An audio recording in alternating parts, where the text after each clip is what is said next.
बोलिए सदगुरुदेव की जय। सदगुरु कबीर साहब कहते हैं, तय सुतमान हमारी सेवा, तो कह राज देव देवा। सदगुरु कबीर साहब कहते हैं, तय सुतमान हमारी सेवा।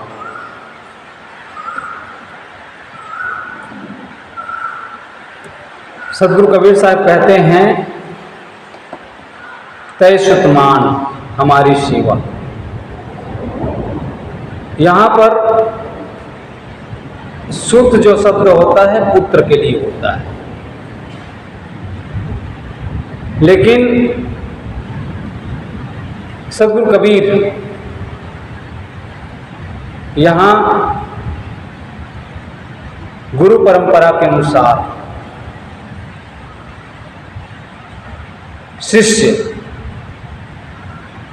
गुरु शिष्य से कहते हैं, तय सुतमान हमारी सेवा। गुरु जो सेवा करता है शिष्य का, वह जो है असीम है, क्योंकि गुरु कल्याण की दिशा, कल्याण की ओर, अध्यात्म की ओर, जो जन्म मरण के चक्कर से छुड़ाने वाला होता है। सदगुरु कहते हैं, तय सुतमान हमारी सेवा। शिष्य जो सेवा करता है वह जो है शरीर तक सीमित होता है, लेकिन गुरु जो सेवा देता है, गुरु की सेवा से शिष्य का कल्याण ही हो जाता है। गुरु की बातों को यदि शिष्य मान ले और उनके अनुसार से जीवन में चले, तो सब प्रकार से शिष्य का कल्याण ही कल्याण है। गुरु शिष्य को जो है अपने समान बना लेता है। जिस प्रकार से गर्भवती माता का खाना पीना, चलना फिरना, सब कुछ जिस प्रकार से माँ करती है, माँ का भोजन, माँ का खाना पीना शिशु का खाना पीना होता है। उसी प्रकार से गुरु शिष्य को अपने गर्भ में ले लेता है। गुरु के अंदर उदारता की भावना, करुणा की भावना, गुरु जो है आचरण संपन्न, गुरु के अंदर उदारता। जिस गुरु में ये चीज मौजूद है, उसी शिष्य का कल्याण हो सकता है। गुरु को देख करके ही शिष्य जो है अपने घर परिवार, अपने सब कुछ को छोड़ देता है। और जिस गुरु के अंदर जो अपने आप को गुरु कहता है, गुरु यदि चालाक है, चालबाज है, गुरु में यदि प्रेम नहीं है, करुणा का भाव नहीं है, गुरु में स्वयं साधना नहीं है, संयम नहीं है, तो वह अपने शिष्य का कल्याण नहीं कर सकता, अपने शिष्य को आगे नहीं बढ़ा सकता। शिष्य जो है उत्थान के पथ पर अग्रसर नहीं हो सकता। पहला काम गुरु का, गुरु बन जाना भी इतना सरल नहीं है। कई ऐसे गुरु हैं जो सिर्फ शिष्य चाहता है, शिष्य शाखा बढ़ जाए और मेरी वाहवाही हो, उससे लाभ क्या होगा? लाभ तो कुछ भी नहीं होगा सिवा हानि की। गुरु में यदि प्रेम नहीं है, गुरु में यदि करुणा का भाव नहीं है, सेवा के भावना नहीं, उदारता नहीं है, तो होगा क्या? शिष्य तो इकट्ठा कर लिया, लेकिन उलझ जाएंगे, रात दिन उसी में लड़ते रहेंगे, जीवन व्यर्थ में चला जाएगा। तो गुरु के अंदर वो उदारता, वो प्रेम, वो करुणा। तो गुरु कहते हैं, कबीर साहब कहते हैं, तय सुतमान हमारी सेवा। यदि तुम संयम में जीना चाहते हो, संयम में रहना चाहते हो, मेरी बातों पर विश्वास करके यदि चलोगे, ज्ञान के अनुसार से जीवन जियोगे, रहनी और गहनी में, गुरु जो है क्या देते हैं? तय सुतमान हमारी सेवा, तो कह राज देव हो देवा। तो मैं तुम्हें जो है स्वरूप स्थिति का राज दे सकता हूं। स्वरूप बोध, खुद का ज्ञान, सबसे बड़ा ज्ञान होता है खुद का ज्ञान। उधारी का ज्ञान काम नहीं आता, स्वयं का ज्ञान। कहते हैं एक भिखारी एक व्यक्ति के पास गया और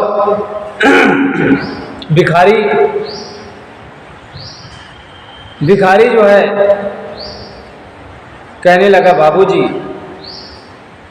कुछ दे दीजिए ना। वह व्यक्ति कहता है,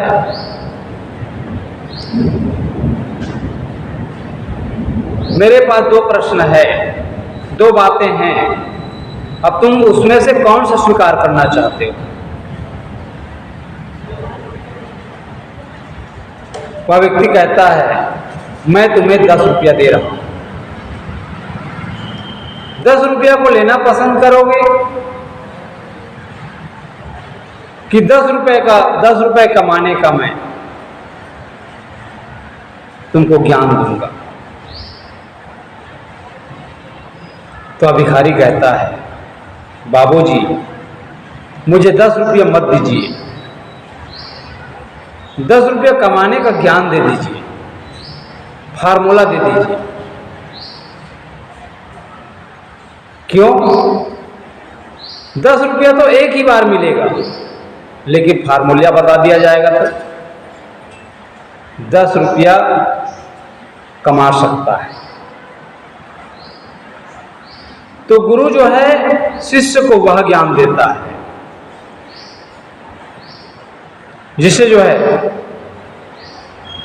स्वयं का ज्ञान हो। उधारी ज्ञान से आदमी जो है सुखी नहीं हो सकता, उलझ जाएगा, जीवन में शांति नहीं मिलेगी। फिर से सदगुरु कहते हैं, तय सुतमान हमारी सेवा, तो कहा राज देव हो देवा। मैं तुम्हें जो है स्वरूप स्थिति का राज देने के लिए तैयार हूं, मैं तुम्हें जो है स्वरूप स्थिति का राज दे सकता हूं, लेकिन शर्त यही है कि तय सुतमान हमारी सेवा, तुम मेरी बातों को मानो। तो सदगुरु कहते हैं, तय सुतमान हमारी सेवा, तो कह राज देव हो देवा। आगे कहते हैं, अगम दिगम गर देव छुड़ाई, औरो बात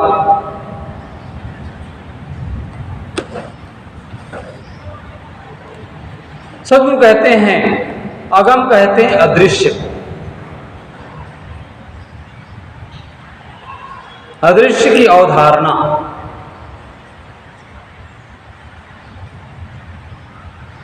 अदृश्य मनवाणियों से परे। परोक्ष कल्पित पदार्थों के प्रति अवधारणा, ऐसा ईश्वर, ऐसा ब्रह्म है।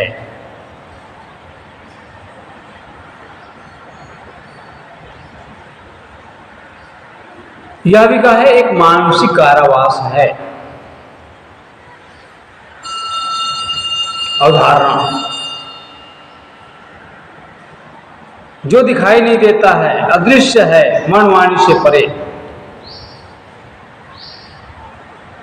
अगम।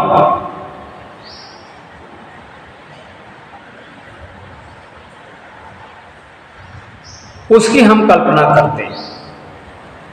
यह भी एक प्रकार से मानसिक कारावास ही है, जो कल्पना अपने मन में पाल रखते हैं। यह एक गढ़ है, किला है, जेल खाना है, इसमें हमारा मन कैद है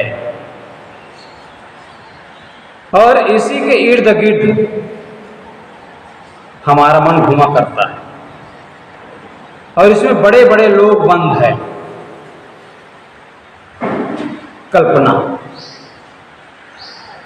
कल्पना कर लेता है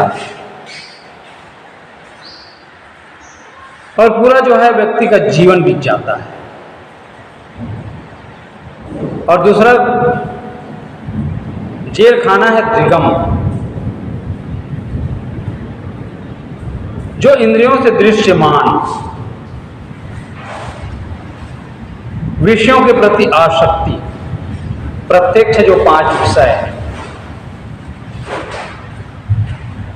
प्रत्यक्ष जो 5 विषय है, यह जो है इनका पसारा त्रिगम।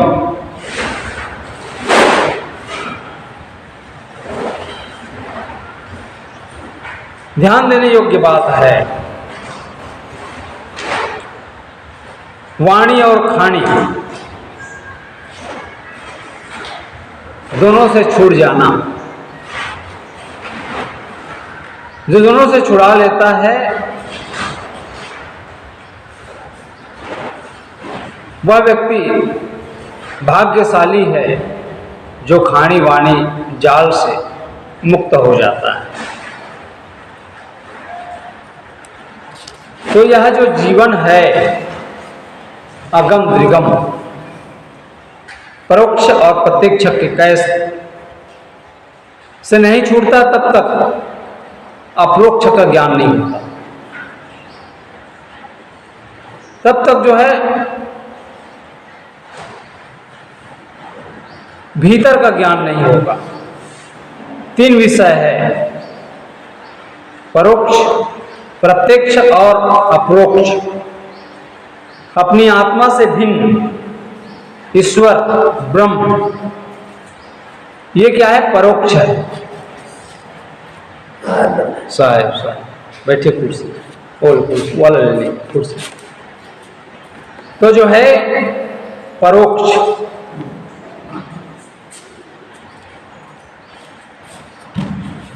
जड़ विषय, जड़ 5 विषय है जो प्रत्यक्ष है, और हमारा मन इन्हीं में बंधा हुआ है। परोक्ष जो दिखाई नहीं देता है, जिसको हम अगम कहते हैं, जो दिखाई नहीं देता, मन हमारा जो है उसी में फंसा हुआ है। द्विगम 5 विषय,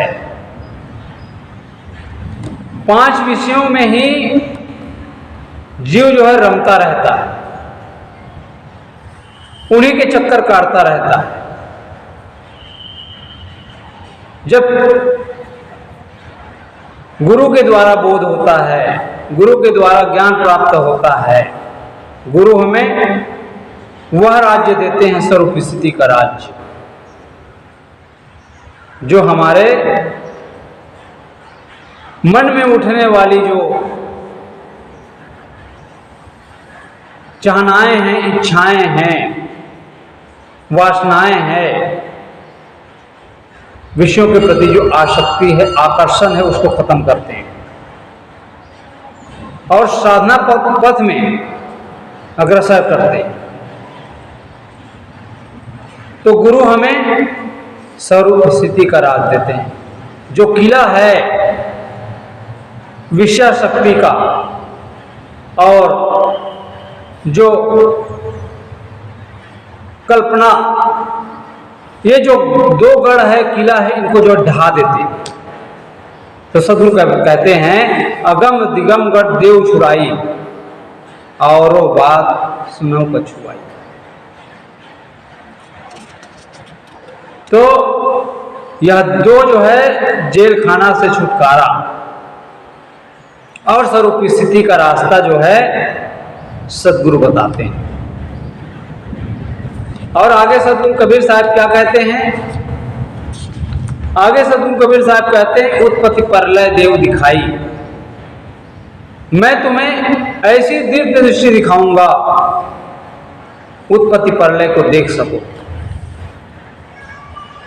उत्पत्ति प्रलय, जन्म मरण का चक्कर,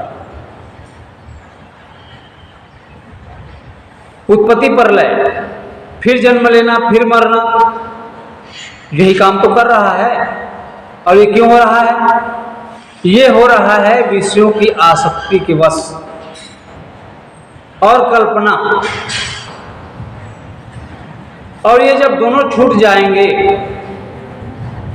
जीव का जो है जन्म मरण चक्कर मिट जाएगा, आसक्ति छूट जाएगी। संसार की जो प्रति आकर्षण है, यह जो है समाप्त हो जाएगा और तत्व चिंतन द्वारा विवेक जग जाएगा।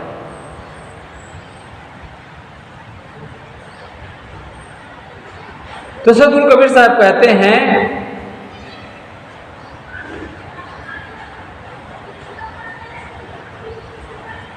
जो संसार के वास्तविकता है, संसार की वास्तविकता का बोध हो जाएगा। आदमी जन्म लेता है शिशु के रूप में, फिर बढ़ता है, कुमार अवस्था आती है, जवानी आती है, अधेड़ अवस्था बूढ़ा, और इस प्रकार से दुनिया से प्यान कर जाता है। इसकी जब तुम्हें समझ हो जाएगी, पूर्ण विवेक जग जाएगा, उत्पत्ति और प्रलय को जान जाओ, वास्तविकता का बोध हो जाएगा। तो हम विवेक से देखेंगे तो जो है क्षण क्षण जो दृश्य बदल रहा है, जो रूप बदल रहा है, इसका ज्ञान हो जाएगा, तो वास्तविकता का बोध हो जाएगा। तो जो है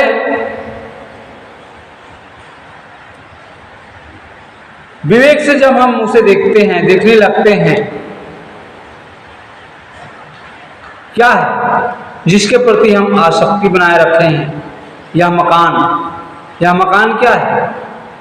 यह मकान जो है रेती, ईंटा, गाड़ा, सीमेंट, छड़, गिट्टी आदि का ही तो समूह है,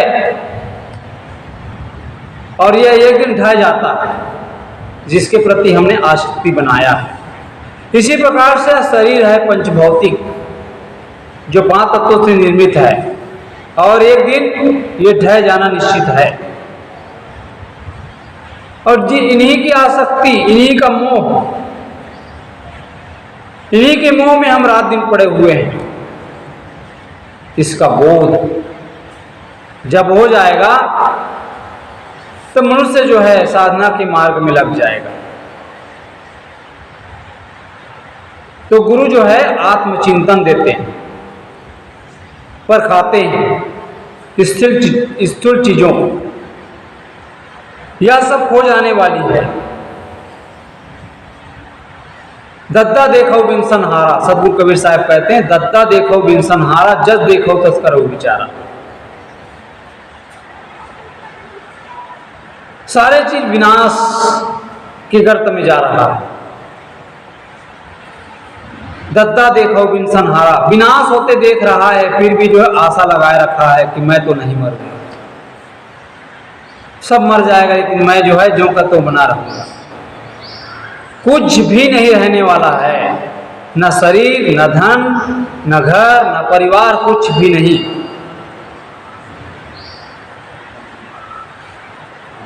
इसलिए सदगुरु कहते हैं करहु राज सुख बिल सो जाई, क्षण मंगुर समझ करके अविनाशी स्वरूप में निमग्न हो जाओ, अविनाशी स्वरूप का बोध प्राप्त कर लो, उसमें स्थिति बना लो। कहते हैं उसी का स्वराज है। भौतिक स्वराज यह जो है समाप्त हो जाएगा, इसमें द्वंद्व बना रहता है क्योंकि ये स्थायी नहीं है। लेकिन स्वरूप स्थिति का राज वह जो स्थायी है, स्थिर, निर्भय, कृतार्थ, आत्मानंद, आनंदमय, इसे कहते आनंद सिंधु हंता तीता। संध्या पाठ में आगे कहते हैं एको बार न हुई है बाको, बहुरी जन्म न हुई है ताको। जब यह आप समझ जाओगे तो जन्म मरण के चक्कर से पार हो जाओगे। सदगुरु कबीर जो है जड़ प्रकृति से भिन्न आत्म अस्तित्व, पुनर्जन्म,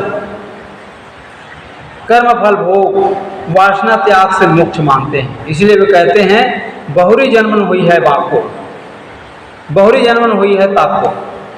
ये केवल जीवन मुक्ति ही नहीं, विदेह मुक्ति भी मानते हैं। संसार के सारे पाप,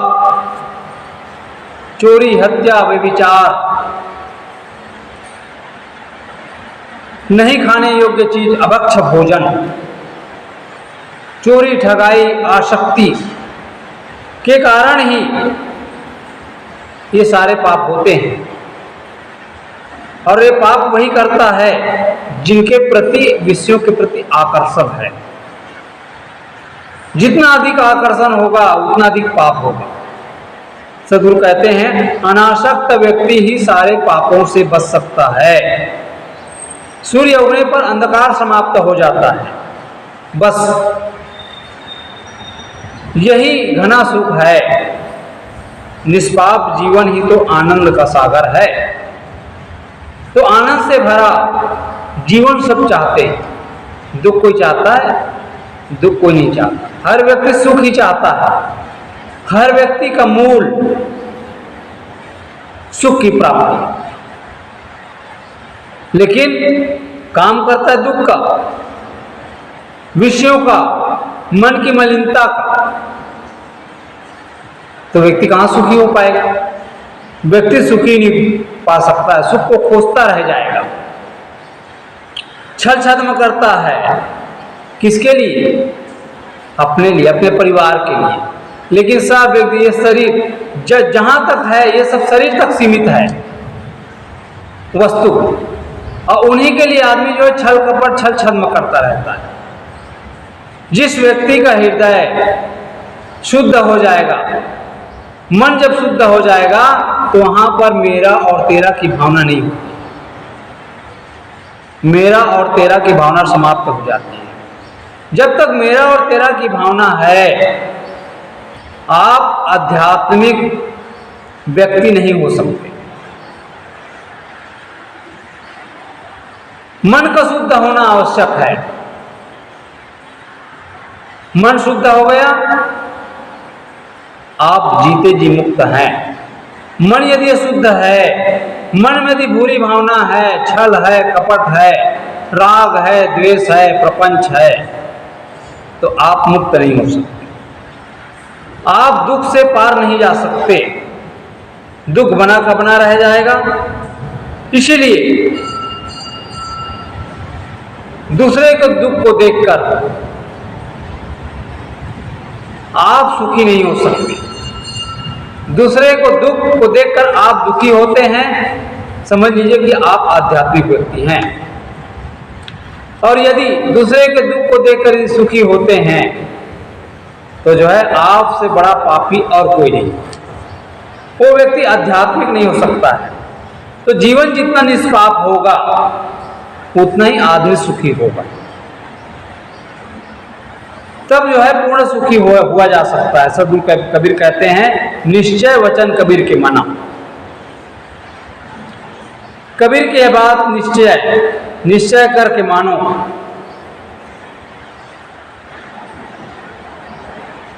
यह मेरी बात पक्की करके मान लो, निष्पाप जीवन ही सुखी जीवन है। यह मेरी पक्की बात यदि मान लोगे, इस तत्व पर जोर देते हैं सद्गुरु कबीर। और जो सत्पात्र होते हैं, सत्पात्र जो शिष्य होते हैं, उन्हीं के लिए यह बात स्वाभाविक है। आगे सद्गुरु कहते हैं, साधु संत तेई जना जिन मानल वचल हमार। वही साधु है, वही संत है जो मेरी बातों को मानता है। हो सकता है कबीर साहब ने अपने सामने उपस्थित शिष्यों पर सत्य ज्ञान और सदाचार पर जोर डालने के लिए ऐसा कहा हो।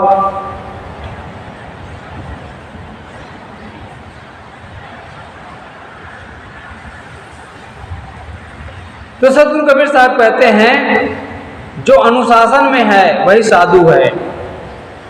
जो अनुशासन के वचनों को स्वीकार करता है, अनुशासन में रहता है, चलता है और इस प्रकार से जो जीवन यापन करता है, सद्गुरु कहते हैं कि जो है वही शरणागति, वही अनुशासन, उपदेश, प्यार, संरक्षण में चलकर ही साधु बन सकता है, भक्त बन सकता है और उन्हीं का कल्याण हो सकता है। आदि में अंत में सद्गुरु कबीर साहब कहते हैं, आदि अंत उत्पत्ति प्रलय देखो दृष्टि पसार। जब तुम सद्गुरु के उपदेश को ग्रहण करोगे तब तुम्हारी जो है दृष्टि जो है खुल जाएगी और तुम विवेक दृष्टि से जन्म मरण के रहस्य को जान पाओगे।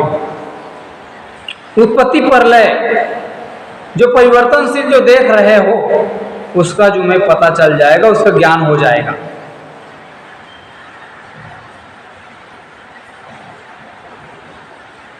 तो सद्गुरु कहते हैं कि जो है ये जो परिवर्तनशील है, परिवर्तनशीलता को समझ जाओगे और शोक मोह से पार हो जाओगे, जन्म मरण चक्कर से छूट सकते हो। तो उसके लिए सद्गुरु कहते हैं कि जो है क्या करना पड़ेगा, गुरु के उपदेशों को मानना पड़ेगा, अनुशासन को मानना पड़ेगा। साधना पथ पर चलकर गुरु के बातों को हम स्वीकार करते हैं और गुरु जो है हमें जो है स्वरूप स्थिति का राज देने के लिए तैयार है। आत्मज्ञान, आत्मबोध, आत्मचिंतन, स्वयं का ज्ञान। और ये काम वही कर सकता है जो व्यक्ति साधना के पथ पर पूर्ण रूप से अग्रसर है, पूर्ण रूप से जिज्ञासा रखता है, समर्पण होता है। वही व्यक्ति ही कल्याण के पथ को ग्रहण कर सकता है, कल्याण के पथ पर चल सकता है और गुरु जो है स्वरूप स्थिति का बोध वही उसी को दे सकता है। बोलिए सद्गुरु कबीर साहिब।